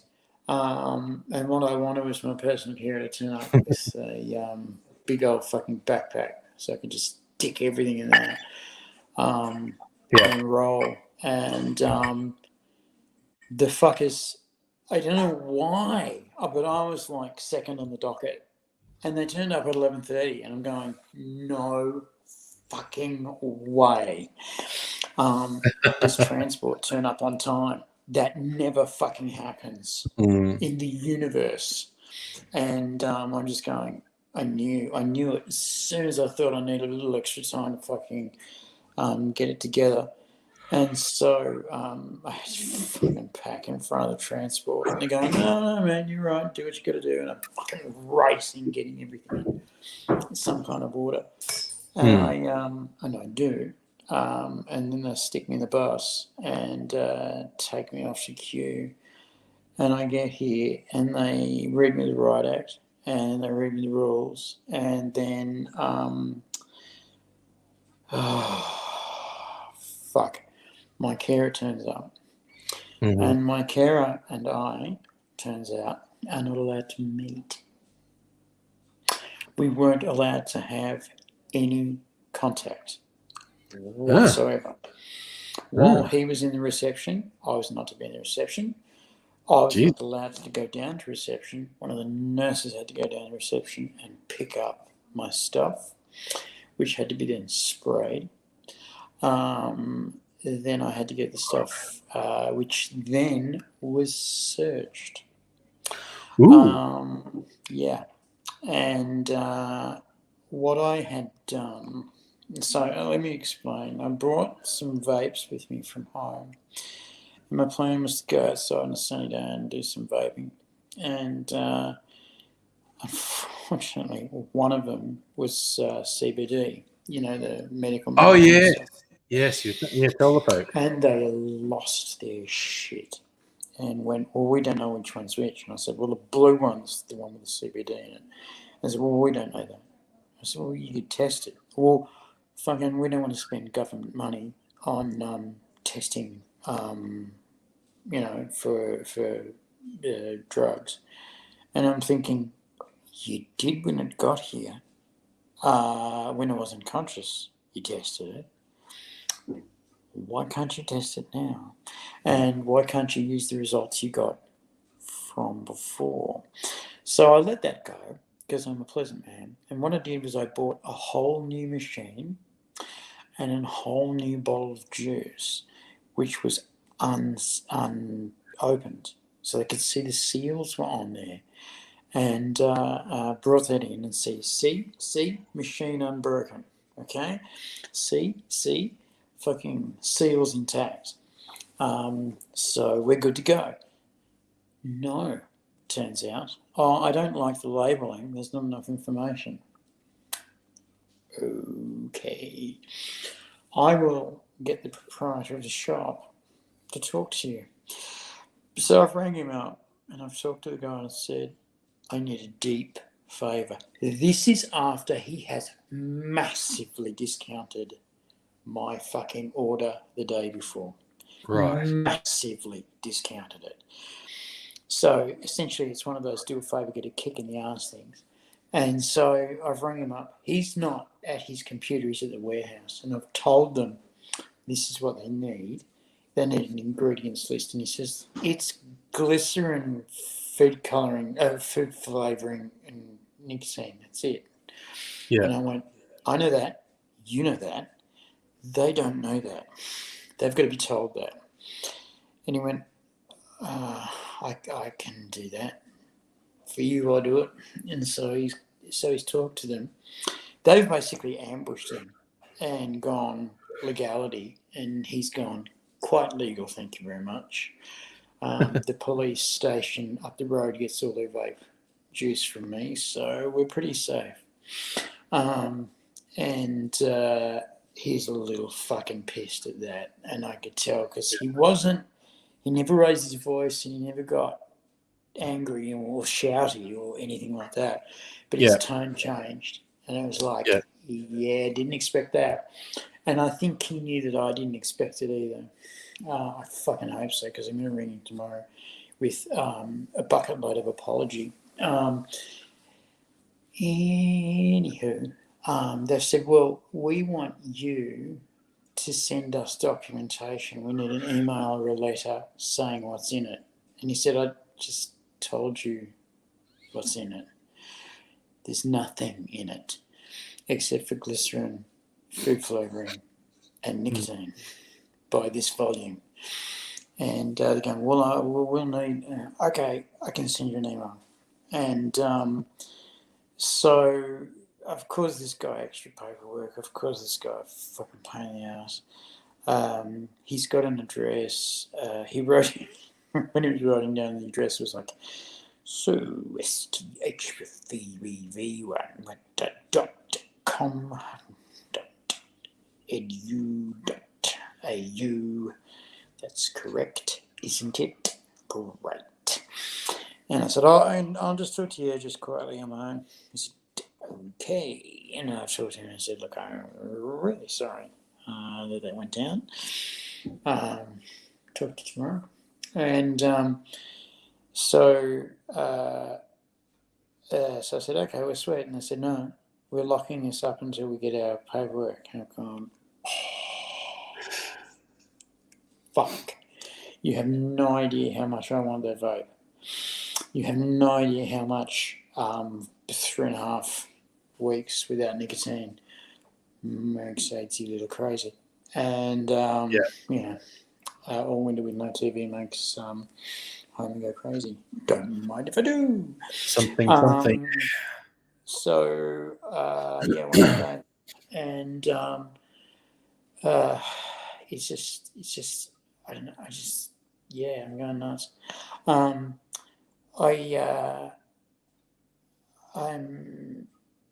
What I've got to see, what's happened is because I've moved institutions, I'm being treated like a child again, and all my choices have been taken off me.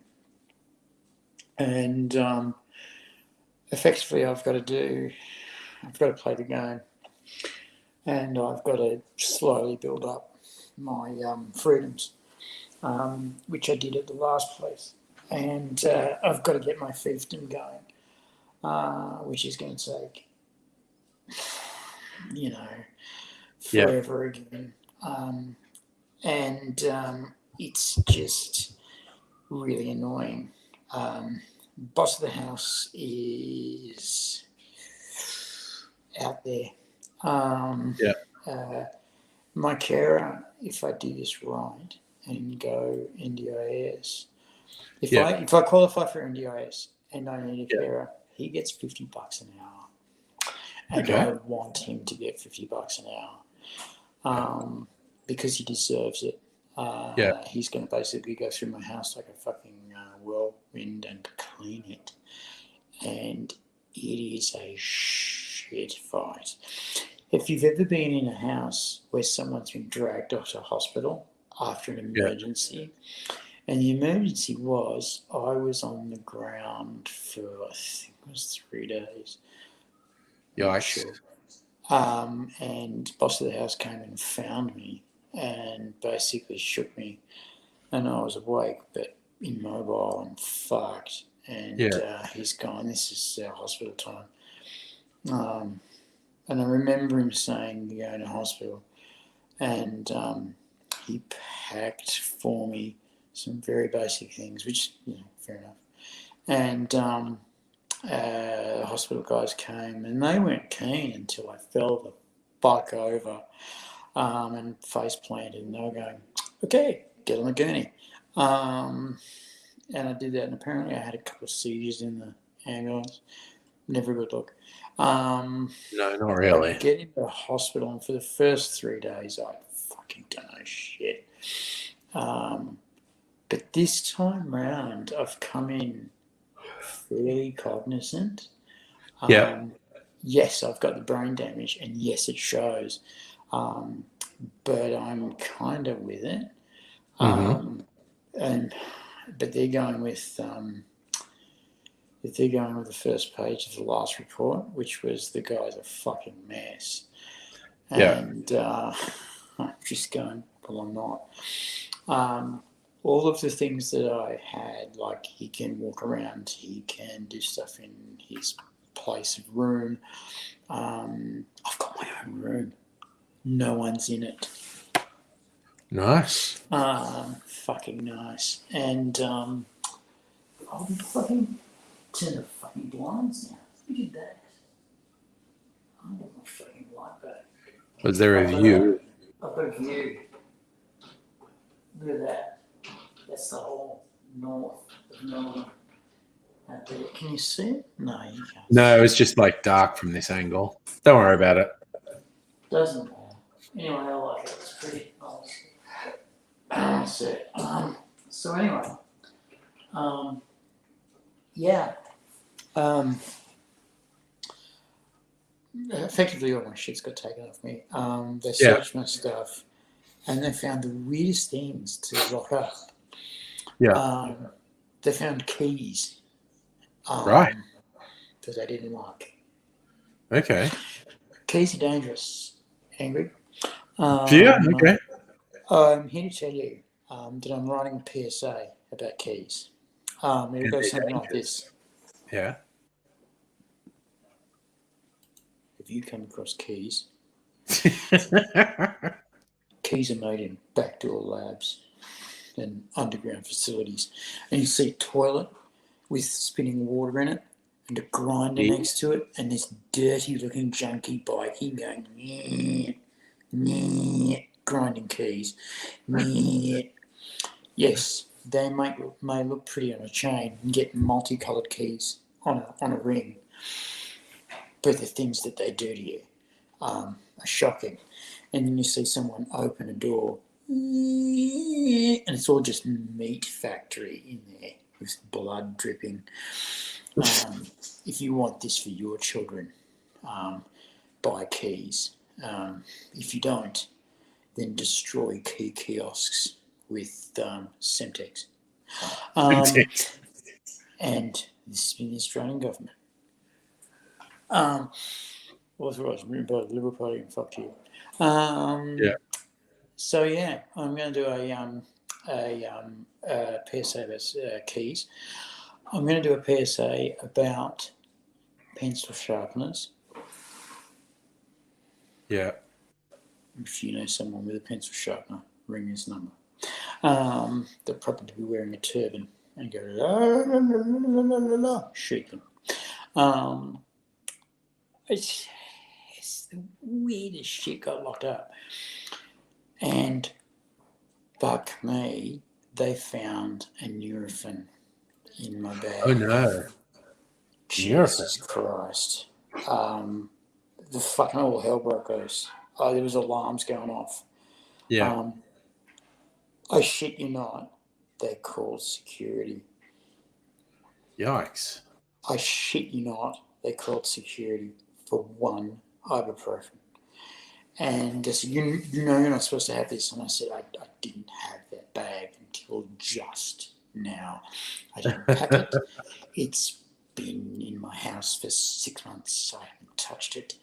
Yeah. My carer brought it. I know for certain that he didn't put it there. It's one. I used to take 200 of them. That's why I'm allergic. They've put me allergic to ibuprofen. I'm Yeah. not. It's just really fucking dangerous. But if they put allergic, then Yeah. no one will give it to me. Very clever, actually.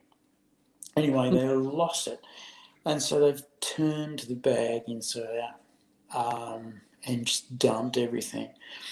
And they've made me go through every last piece of everything. And the last thing that I went through is my ink and pen set that I got packed up because my fine motor skills are fucked. So if Yeah. I'm drawing with ink, then I've got to improve. And so I showed them the different kinds of nibs with the pen holder, and they were stunned at the different shapes and color and line widths. You know, because you can have the really tiny thin ones that do the sharp lines. You know, the almost the anime the anime eyelashes, and then you've got the speedballs, which do the thickest, baddest lines you've ever seen, and therefore either colouring in or making broad wham bam shapes. And then you've got the middle-sized nibs, which do copper plate writing, which I'm learning. It will take a while to show it off. Copper plate is awkward to do. Yes. And is not easy to, you know how they say easy to learn, lifetime to master? Mm-hmm. Not easy to learn, lifetime to master. Yeah. It's like playing the guitar, you know, you've got to put your fingers in shapes they don't want to be. And copper plate is just, how the fuck am I going to get that loop there? That's not going to go. And you've got to hold your pen in such a way, because a nib pen must be held at 45 degrees to the paper, at 30 degrees angle to the page. And you must hold that angle or you'll get uneven lines and scratching.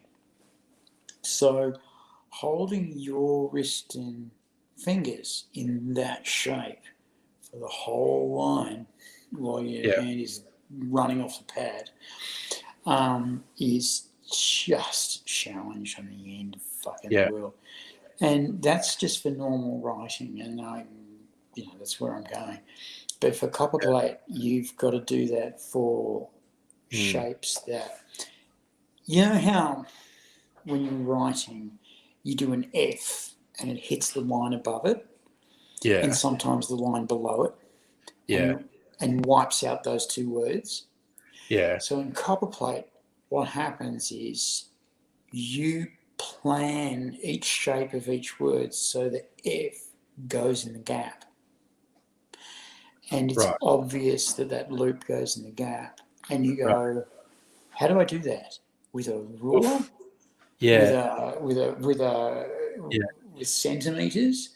And the way you do it is you look at the top line, you look at the hangers, and you go, my risers are going to go up here, here, here, and here. So I've got room for 5 risers.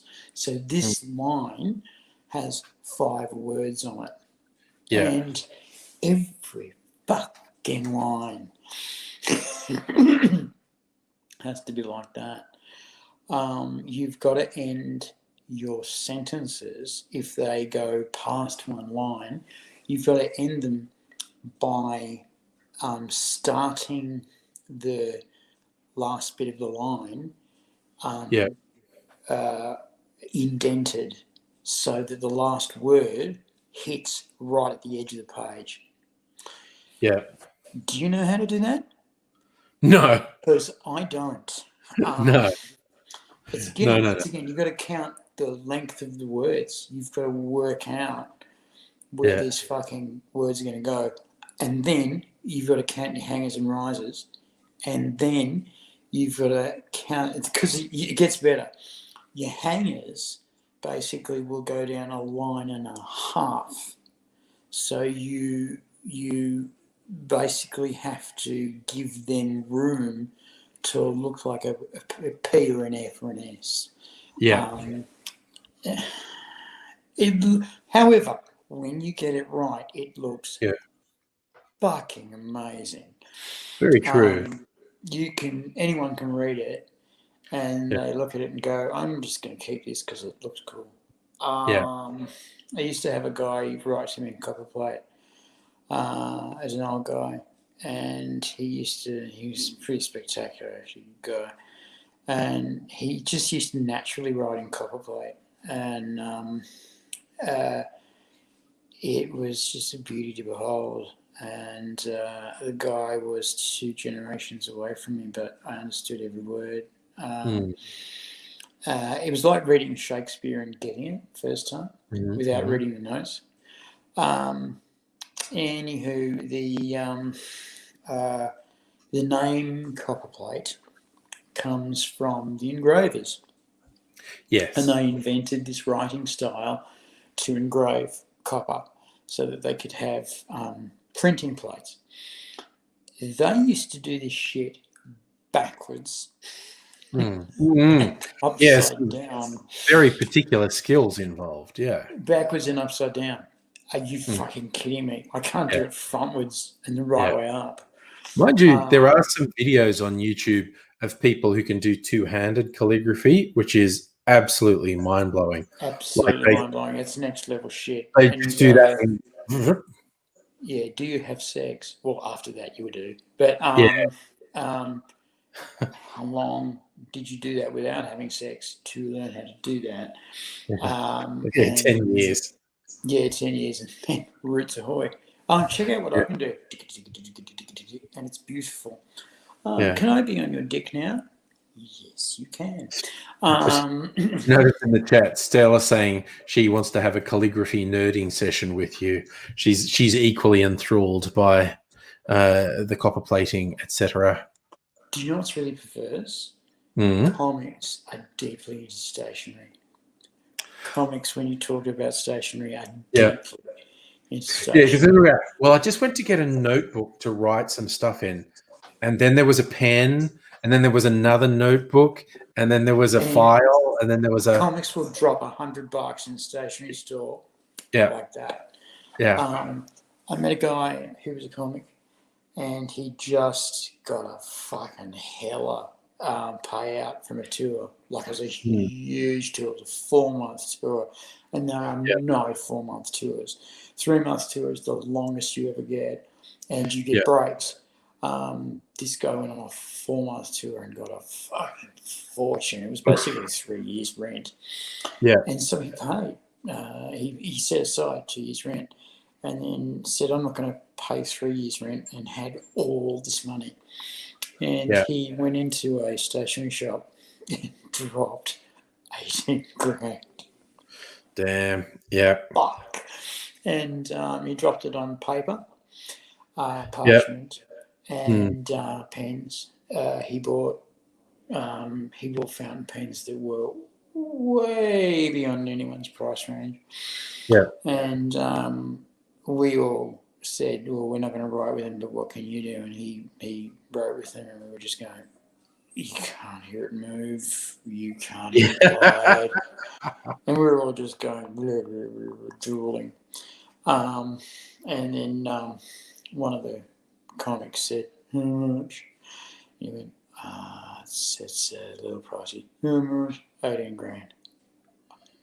No. That's what he dropped full. No, it was 7 grand for the pen.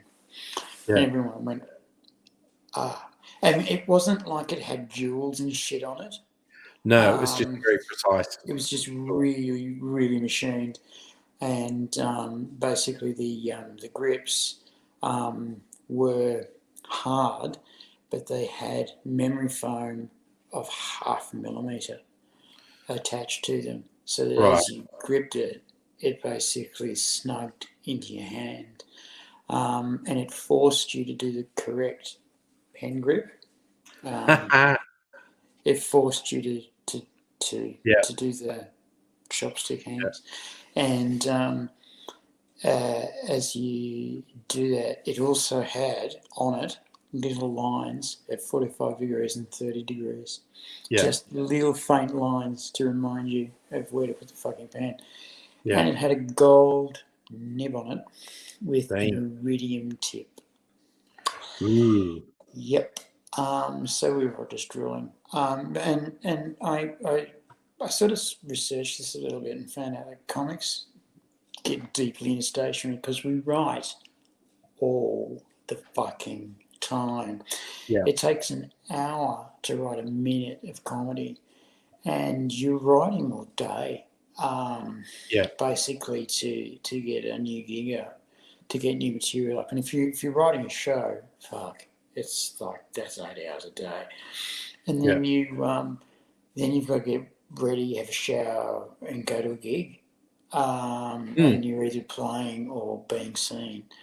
And if you're playing, you hang out, you get there early, unless you're very fucking hoity-toity on TV, you don't have to get there early. Fuck you. Mind you, the very best TV comics get there early and watch all the juniors. Anyway, so you get there early, you talk to the sound man, sound woman, and you talk to the booker, you talk to the other comics. Then the show starts, you watch the show, you watch the 5-minuters and cringe, and then you watch the 15 and 20-minuters and go, okay, I can see why you got promoted. And then you watch the first feature and go, shit.